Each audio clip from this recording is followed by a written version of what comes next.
LDF ഈ തെരഞ്ഞെടുപ്പിനെ രാഷ്ട്രീയ പോരാട്ടമായി കാണുന്നു. രാഷ്ട്രീയം മാത്രം പറയുന്നു. രാഷ്ട്രീയമല്ലാത്ത ഒന്നും LDF പറയുന്നില്ല. അവർ പക്ഷേ ഉറപ്പായും പറയുന്നു രാഷ്ട്രീയം മാത്രം പറയില്ല എന്ന്. BJPയും പറയുന്നു, കോൺഗ്രസും പറയുന്നു, എന്തെല്ലാം പറ്റിയാലും ശരി രാഷ്ട്രീയം പറയില്ല എന്ന് പറയുന്നു. അതുകൊണ്ട് അമ്മാണിയുമാണ് കഥ പറയുകയാണ് അവർ. ആ കഥയുടെ ഓരോ രംഗം കഴിയും തോറും അത് പരിഹാസ്യമായി മാറിക്കൊണ്ടിരിക്കുകയാണ്. നിങ്ങൾ മറന്നുപോയോ? എന്തോ ഒരു യാത്ര ഉണ്ടായില്ലേ, പുതുയുഗ യാത്ര. യാത്രാവേദിയിൽ നിന്നുകൊണ്ട് എല്ലാ സ്ഥലത്തും അദ്ദേഹം പ്രസംഗിച്ചു. ഈ ജാഥ സമാപിക്കുമ്പോൾ, തിരുവനന്തപുരത്തെത്തുമ്പോൾ സ്ഥാനാർത്ഥി പട്ടിക പൂർണ്ണമായിരിക്കും. എല്ലാ പേരുമായി പട്ടിക പൂർത്തിയാക്കിയിരിക്കും. അവിടെ നിന്ന് അങ്ങോട്ട് UDFൻ്റെ ഗംഭീരമായിട്ടുള്ള ഭയങ്കരമായിട്ട് മുന്നേറ്റമുണ്ടാകാൻ പോവുകയാണ്. ആ പ്രസംഗം എല്ലായിടത്തും ഉണ്ടായിരുന്നു. ജാഥ അവിടെ എത്തി. ദിവസം കുറേ ആയി. എവിടെ പട്ടിക? എവിടെ പട്ടികയെപ്പറ്റി മിണ്ടിയാൽ അപ്പം അടിയാണ്. പേരെന്താ? ഐക്യ മുന്നണി എന്നാണ്. ഐക്യ ജനാധിപത്യ മുന്നണി. അവിടെ എല്ലാം ഉണ്ടായിരിക്കും, പക്ഷെ ഐക്യം മാത്രമല്ല. അതൊരു ഗതികെട്ട സ്ഥിതിയല്ലേ? ആരെല്ലാമാണ്? കൊച്ചു കൊച്ചാൾക്കാരൊന്നുമല്ല, വലിയവർ കലാപത്തിന് കൊടുവെക്കുകയാണ് ഇവിടെ ഇപ്പോൾ UDFിനകത്ത്. അതാണ് പുതിയ UDF. ആ UDFിന് അതുകൊണ്ട് ജനങ്ങളെപ്പറ്റി ഒന്നും പറയാനുണ്ടാവുകയില്ല. രാഷ്ട്രീയം പറയാൻ കാണില്ല. വിഷയം മാറ്റാൻ വേണ്ടി അവരെന്തും പറഞ്ഞുകൊണ്ടേയിരിക്കും. അതും ജനങ്ങൾ കാണുന്നുണ്ട്. ഈ ചുറ്റുപാടിലാണ് നാം മുന്നോട്ട് പോകുന്നത്. 10 കൊല്ലം സഞ്ചരിച്ച വഴിയെപ്പറ്റി നമുക്കറിയാം. ഈ വഴിയിൽ നിന്ന് നമുക്ക് പുറകോട്ട് പോകാൻ പറ്റില്ല. മുന്നോട്ടേ പോകാൻ പറ്റൂ. മുന്നോട്ട് പോകാൻ ശ്രമിക്കുമ്പോൾ നാം ഓരോ ജീവിതത്തുറയിലുമുള്ള വളർച്ചയെപ്പറ്റി പറയുന്നു. വികസനമുണ്ടാകും, കരുതലുമുണ്ടാകും.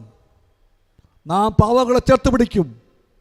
നാം നാടിൻ്റെ എല്ലാ രംഗത്തും വളർച്ചയുണ്ടാക്കിയെടുക്കും. അതാണ് നമ്മുടെ വാഗ്ദാനം. ആ വാക്ക് പാലിക്കാൻ വേണ്ടിയാണ് 10 കൊല്ലം ശ്രമിച്ചത്. ആ 10 കൊല്ലത്തെ തുടർച്ചയായിട്ട് 5 കൊല്ലം വീണ്ടും വരും. LDF വീണ്ടും കേരളത്തിൻ്റെ മുന്നേറ്റപ്പാതയിൽ അതിൻ്റെ മുദ്ര പതിപ്പിച്ചുകൊണ്ട് മുന്നോട്ട് പോകാൻ പോവുകയാണ്. അതുകൊണ്ട് തെരഞ്ഞെടുപ്പ് ഒരു കൊച്ചു തെരഞ്ഞെടുപ്പല്ല, വലിയ തെരഞ്ഞെടുപ്പാണ്. രാഷ്ട്രീയ അർത്ഥം, രാഷ്ട്രീയ ആഴം വളരെ വലുതാണെന്ന് നമുക്കെല്ലാവർക്കും തികഞ്ഞ ബോധ്യവുമുണ്ട്. ധർമ്മടത്തിന് ഒരു വലിയ സ്ഥാനമുണ്ട്.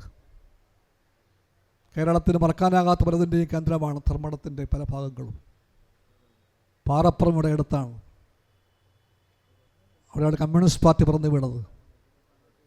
ആ പാറപ്പുറത്ത് ആരംഭിച്ച വലിയ യാത്രയുടെ ആവേശകരമായ ഓർമ്മകൾ നമുക്കെല്ലാവർക്കുമുണ്ട്.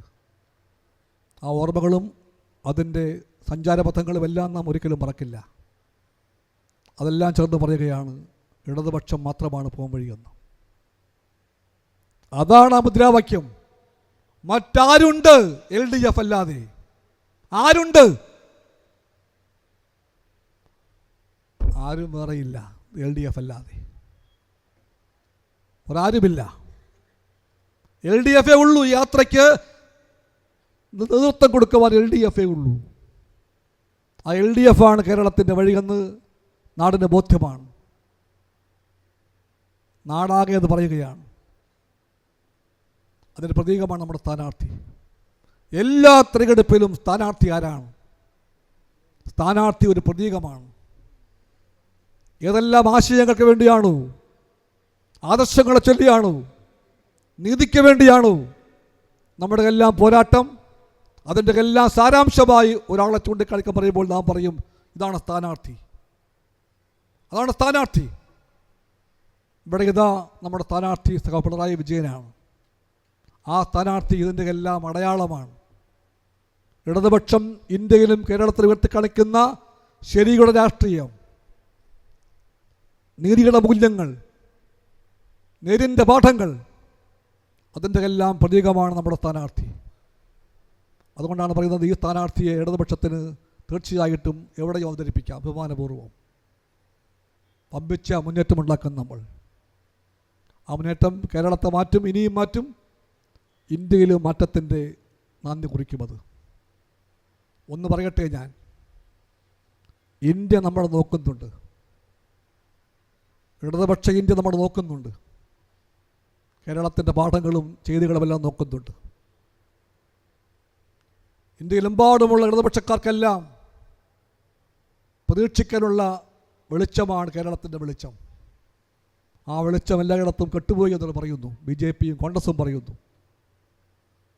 അവർ ഊതിക്കെടുത്തിയ ആ വെളിച്ചത്തെ അല്ല. അങ്ങനെ നോക്കിയാൽ ഇന്ത്യയിലെമ്പാടും ഇരുട്ടാണ്. വലതുപക്ഷത്തിന് ഇരുട്ടാണ് അവിടെ എല്ലാം ഉള്ളത്.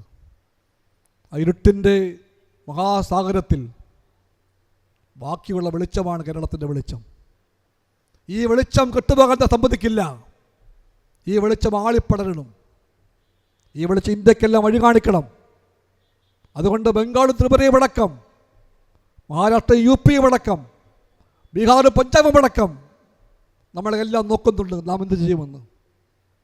ഒരു കൈപ്പിഴ വരാൻ പാടില്ല. നമുക്കെല്ലാം ബോധ്യമുണ്ടാകണം. ഈ പോരാട്ടം ഇന്ത്യക്ക് വേണ്ടിയാണ്. ഇന്ത്യക്ക് വേണ്ടിയാണ് ഈ പോരാട്ടം. നാം കൊളുത്തി വെച്ച വെളിച്ചത്തിൻ്റെ ഈ തിരി രാജ്യമാകെ വെളിച്ചം കാണിക്കുമ്പോൾ ഉറപ്പാക്കാൻ വേണ്ടിയാണ്. ആ ദേശീയ പ്രാധാന്യം വേണ്ടി തിരഞ്ഞെടുപ്പിന് അത് നമുക്കറിയാം. മഹായുദ്ധമാണിത്. യുദ്ധത്തെപ്പറ്റി പറഞ്ഞപ്പോൾ വ്യാസൻ വിളിച്ചത് ധർമ്മയുദ്ധമെന്നാണ്. ഇതിഹാസത്തിൽ നാം വായിച്ചിട്ടുണ്ട് അതിനെപ്പറ്റി. ധർമ്മയുദ്ധം. ആ ധർമ്മയുദ്ധം ആരംഭിക്കും മുമ്പ് ദൂത് പറയാൻ പോകുന്ന ശ്രീകൃഷ്ണനോട് പാണ്ഡവന്മാർ 5 പേരും കൂടി ഓരോ കാര്യങ്ങളും പറയുകയാണ്. നാളെ ദുര്യോധനെ കാണുമ്പോൾ, ദുശാസനെ കാണുമ്പോൾ എന്തെല്ലാം പറയണമെന്ന് ചർച്ച ചെയ്യുകയാണ്. ആ ചർച്ചാവേദിയിലേക്ക് ഒരു സ്ത്രീ കടന്നു വന്നു. ആ സ്ത്രീ പറഞ്ഞു, ആണുങ്ങളെല്ലാം വലിയ വലിയ രാജ്യകാര്യം പറയുമ്പോൾ അവിടെ ഒരു പെണ്ണിന് ഇടമില്ല എന്ന് എനിക്കറിയാം. പണ്ടങ്ങനെയായിരുന്നു. പണ്ട് പെണ്ണിന് ഇടമില്ല അവിടെയൊന്നും. പെണ്ണിൻ്റെ സ്ഥാനം അടുക്കളയ്ക്കും പുറകിലായിരിക്കും. അവളുടെ ജോലി പാത്രം കഴുകുക, മുറ്റമടിക്കുക, ആഹാരം വിളമ്പി കൊടുക്കുക, മക്കളെ പ്രസവിക്കുക, അത് മാത്രമായിരുന്നു. ആ കാലം പോയി. ആ കാലം മാറ്റി. നാമാണ് മാറ്റിയത്. ഇടതുപക്ഷമാണ് മാറ്റിയത്. എത്രയോ പോരാട്ടങ്ങൾ, സമത്വത്തിൻ്റെ പോരാട്ടങ്ങൾ, വാഗ്ഭടാനന്ദനും ശ്രീനാരായണ ഗുരുവും അയ്യങ്കാളിയും പേയിൽ അപ്പച്ചനും വക്കം ദുഃഖർ മൗലവിയും എല്ലാം നടത്തിയ പോരാട്ടമാണത്. ആ സമരത്തിൻ്റെ എല്ലാം അർത്ഥമറിയാൻ നമുക്ക് അവർക്കും. ഇടതുപക്ഷം ആ സമരത്തിൻ്റെ പിന്തുടർച്ചയാണ്.